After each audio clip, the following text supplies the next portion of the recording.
नमस्कार, मैं हूं रितेश मिश्र। पुरवैया क्राइम स्पेशल में आज बात करेंगे धमाकों की, जिसकी गूंज बिहार से लेकर दिल्ली तक सुनाई दी। बताएंगे कहां बेची जा रही है झारखंड की बेटियां और कहां लापता हो गए 2200 बच्चे, और साथ ही दिखाएंगे कि वर्दी की आड़ में किए गए गुनाह को। तो आइए शुरू करते हैं पुरवैया क्राइम स्पेशल।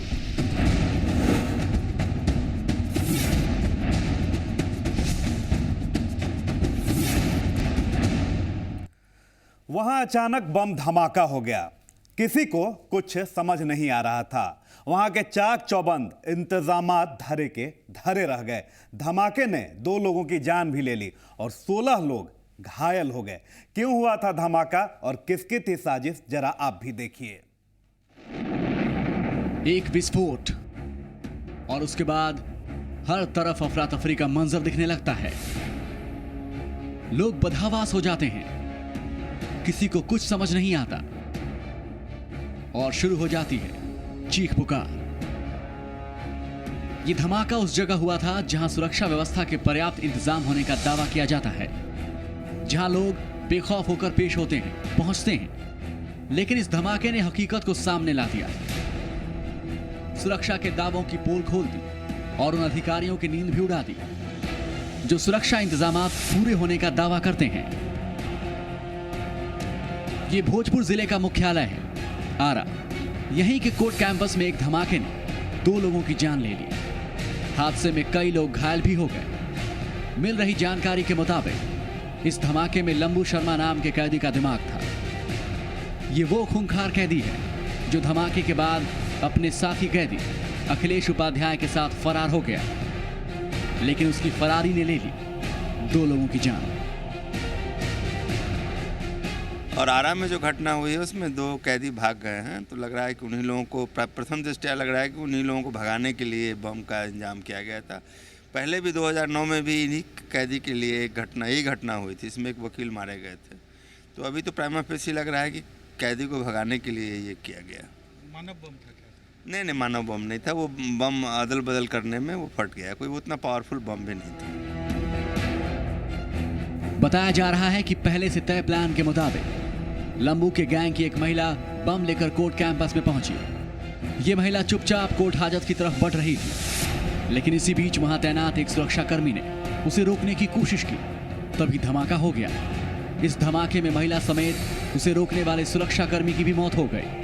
बताया जा रहा है कि इस धमाके में 16 लोग घायल हुए हैं। लगभग 11:30 बजे व्यवहार न्यायालय आरा के परिसर में बम विस्फोट की एक घटना हुई। इस घटना में एक अज्ञात महिला की अभी तक पहचान नहीं हो पाई है, और एक पुलिसकर्मी जिनका नाम अमित कुमार है, इनकी मृत्यु घटनास्थल पर ही तत्काल हुई। और इसके अलावा कुल 16-17 लोगों को इस बम विस्फोट में चोटें आई हैं, मतलब जख्मी हुए हैं। इधर अफरा तफरी के माहौल में मौके का फायदा उठाकर लंबू शर्मा फरार हो गया। बता दें कि ये लंबू शर्मा वही अपराधी है जिसने 10 जुलाई 2009 को भी आरा कोर्ट में ब्लास्ट किया था। इस ब्लास्ट का मकसद जितेंद्र सिंह नाम के एक वकील की हत्या करना था, लेकिन इस ब्लास्ट में विनय तिवारी नाम के एक दूसरे वकील की मौत हो गई थी। इसी मामले में आरोपी लंबू आरा जेल में आजीवन कारावास की सजा काट रहा था।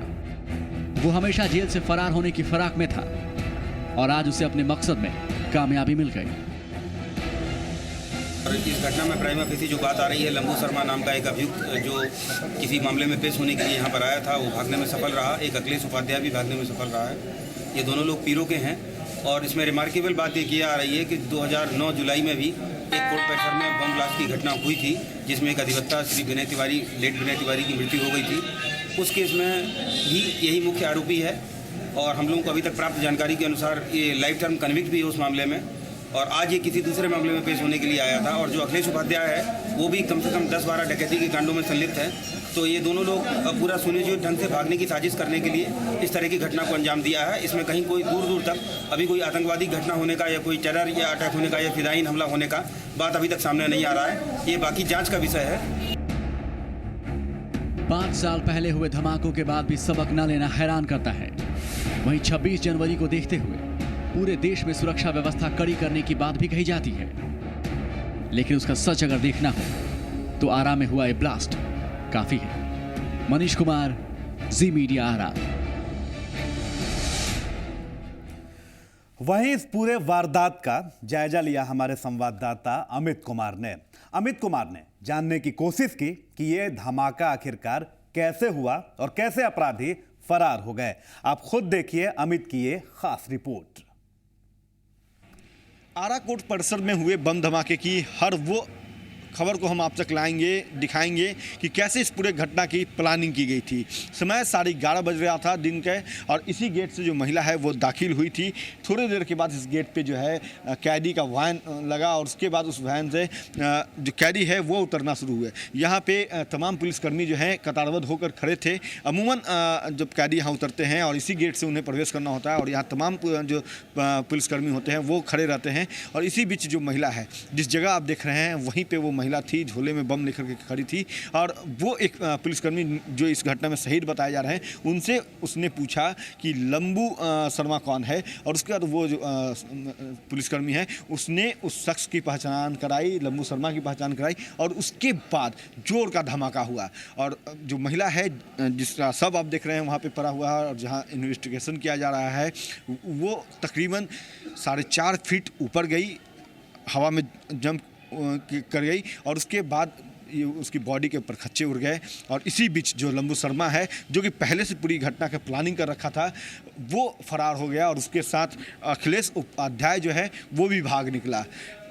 कुल मिलाकर के जो ये देख सकते हैं कि महज 20 फीट का यह मामला है। 20 फीट में इस पूरे घटनाक्रम को अंजाम दे दिया गया है। बड़ी चूक कहा जाए तो वो ये देखने को मिली है कि जब महिला दाखिल हुई थी तो उसकी जांच क्यों नहीं की गई थी, ये एक बड़ा सवाल है। अगर जांच होती तो शायद ये घटना नहीं होता।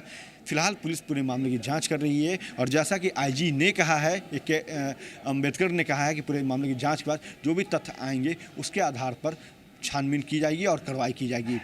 सहयोगी रवि मिश्रा के साथ अमित कुमार, जी मीडिया, आरा। और इस पूरे घटनाक्रम के दौरान मौजूद था एक शख्स।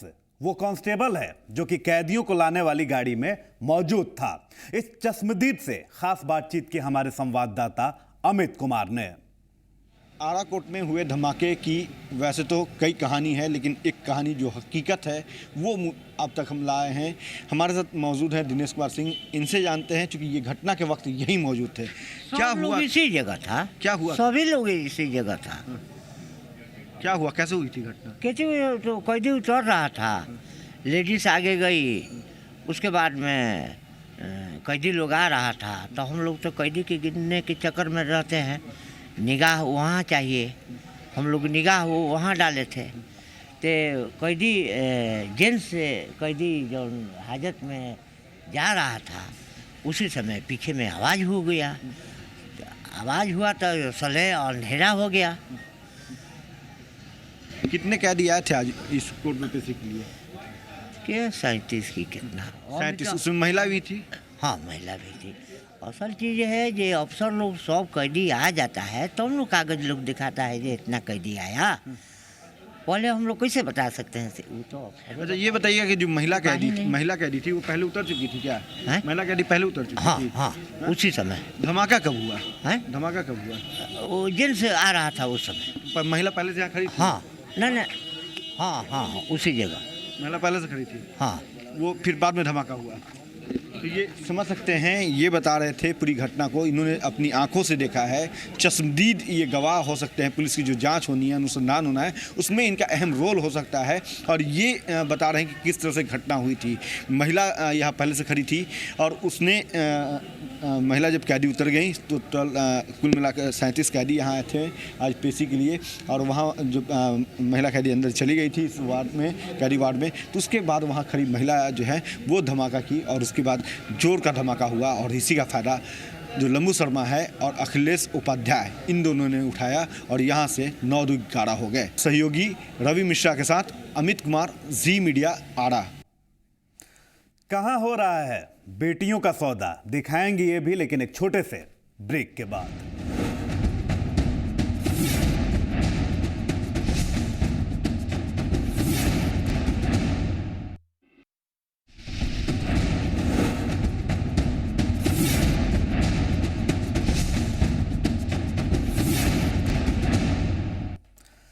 झारखंड की बेटियां बेची जा रही हैं। यहां की बेटियों को बनाया जा रहा है शिकार। मोदी के बेटी बचाओ अभियान पर बड़ा सवाल खड़ा कर रहा है झारखंड का ये सच। आप खुद देखिए कहां बेची जा रही हैं झारखंड की बेटियां। बेची जा रही है झारखंड की बेटियां। हरियाणा ले जाकर बेचा जाता है बेटियों को। बेटी बचाओ अभियान पर बड़ा सवाल, कैसे साकार होगा मोदी का बेटी बचाओ अभियान। जी हां, ये कड़वी सच्चाई है कि झारखंड की बेटियों का सौदा किया जाता है। इन बेटियों को कौड़ी के दाम पर बेचा जा रहा है और इस कारोबार में शामिल हैं कुछ दलाल। इस धंधे में लगे दलाल और तस्कर बेटियों को बेचकर हो रहे मालामाल। ये मामला सामने आया है खूंटी जिले से। यह है महिमा, लेकिन आप इसके नाम के फेर में ना उलझें, क्योंकि जिसका नाम झारखंड में महिमा है उसी का नाम हरियाणा में मलिंडा हो जाता है। इस आरोपी महिला का यहाँ की बेटियों का सौदा करने का पुराना रिकॉर्ड है।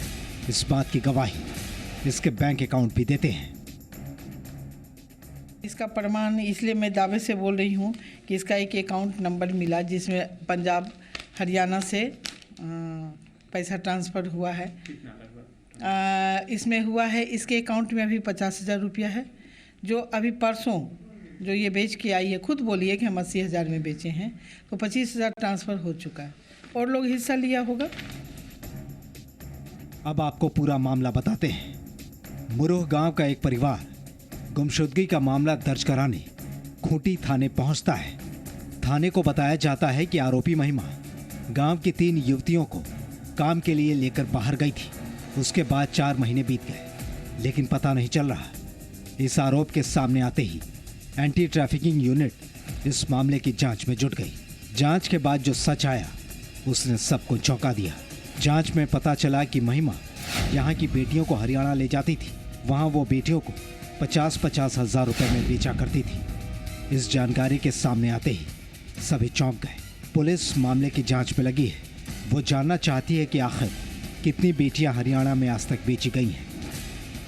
अभी एक मामला आया था कि एक पीड़ित मतलब कंप्लेनेंट जो हैं सलोमी हस्सापूर्ति, जो मुरहू की रहने वाली हैं, मेरे पास आई कि मेरी एक बेटी 1/7/15 से गायब है। और इनके बयान पर हम सीधे FIR ही किए, मिसिंग एंट्री नहीं करके। मुझे लगा कि ये ट्रैफिकिंग हुआ है और बच्ची कहाँ गई नहीं गई छानबीन का विषय था। FIR किए, फिर खोज खाज किए और हमको थोड़ा सा पता चला कि एक महिला है जो अभी पंजाब से आई है, हरियाणा करनाल से। पंजाब गलती बोल दिए, हरियाणा करनाल से आई है। और अता पता किए तो पता चला कि वो ट्रैफिकर है। और ये भी उसका नाम ली जो बादनी है। इसी के आधार पर उसको पकड़े तो हमको प्रमाण मिल गया। पुलिस ने आरोपी महिमा के पास से कई फ़ोन नंबर और अकाउंट के डिटेल खंगाले हैं। पुलिस इस मामले में जानना चाह रही है कि ये इस मामले में और कितने लोग शामिल हैं। पुलिस को उम्मीद है कि इस जांच के बाद एक बड़े रैकेट का पर्दाफाश हो सकता है। सनी शारद, जी मीडिया, रांची।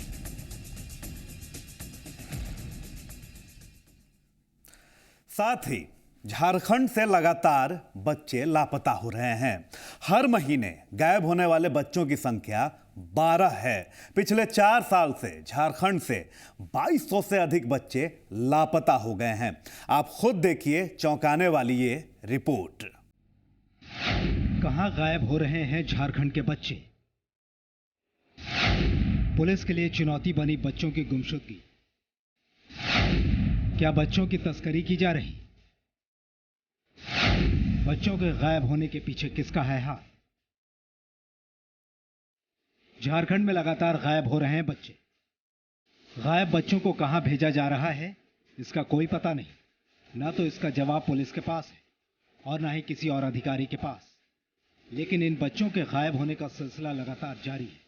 अगर आप आंकड़े की हकीकत सुनेंगे तो चौंक जाएंगे। एक आंकड़े के मुताबिक हर महीने राज्य से 12 बच्चे गायब हो रहे हैं। हम आपको पूरा आंकड़ा भी बताएंगे, लेकिन पहले वो बयान सुन लें जिसमें इसके पीछे एक रैकेट के हाथ होने की बात बताई जा रही है। इस राज से पर्दा उठाया बच्चों के लिए काम करने वाली संस्था ने। इस संस्था का कहना है कि इस रैकेट की पहुंच देश ही नहीं बल्कि विदेश तक।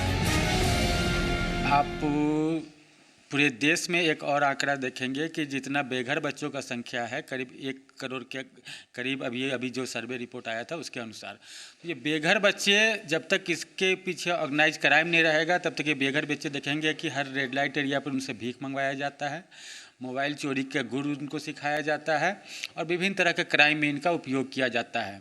तो इसके पीछे ज़रूर एक ऑर्गेनाइज क्राइम है और बहुत सारे एक बताएंगे उसमें, जैसे कि बहुत बड़ा एक रैकेट काम कर रहा है इसके लिए।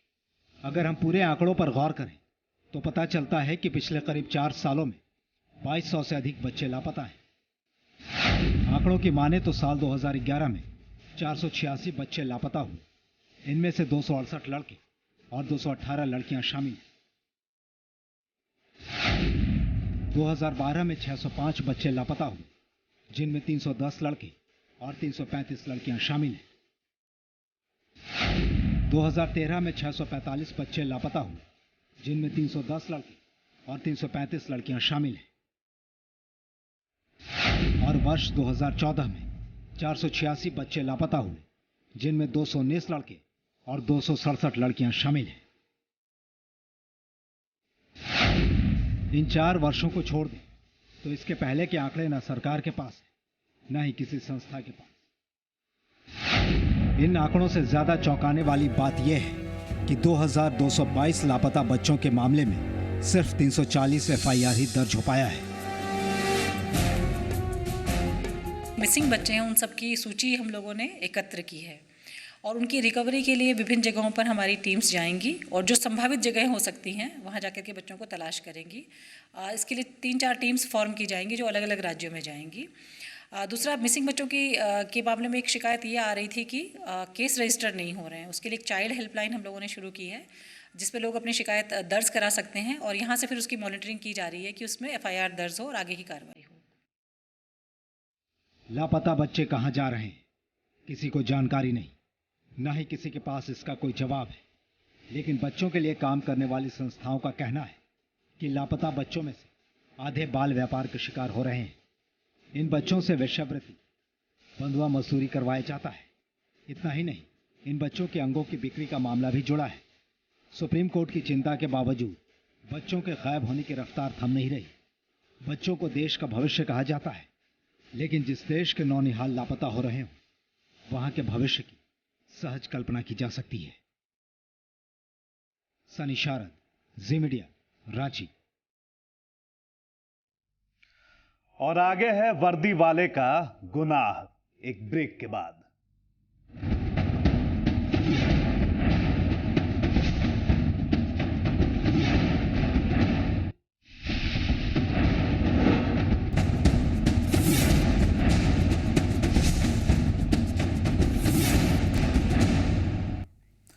और अब बात खाकी के गुनाह का। तो उसने वर्दी का खौफ दिखाकर उस छात्रा के साथ खिलवाड़ किया, उसका यौन शोषण करता रहा। उस वर्दीधारी ने उसे शादी का भी झांसा दिया, लेकिन उस छात्रा को मिला केवल धोखा। अब छात्रा ने लगाई है इंसाफ की गुहार। शादी के नाम पर मिला धोखा, वर्दी की आड़ में छुपा था काला चेहरा। ट्रेन से सफर के दौरान जीआरपी का सिपाही दिखाता था वर्दी का धौंस। वर्दी की धौंस के साथ करता था छात्रा के साथ छेड़खानी। ये मामला है कटिहार जिले का, जहां अब पीड़िता लगा रही है इंसाफ की गुहार।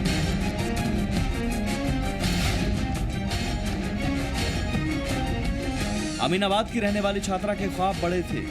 वो पढ़ने के लिए रोज ट्रेन से कटिहार जाया करती थी, लेकिन उसे नहीं पता था कि ट्रेन का उसका ये सफर उसकी जिंदगी बदल कर रख देगा, उसकी दुनिया ही उजाड़ देगा। वो कटिहार के महिला कॉलेज से बीए कर रही है।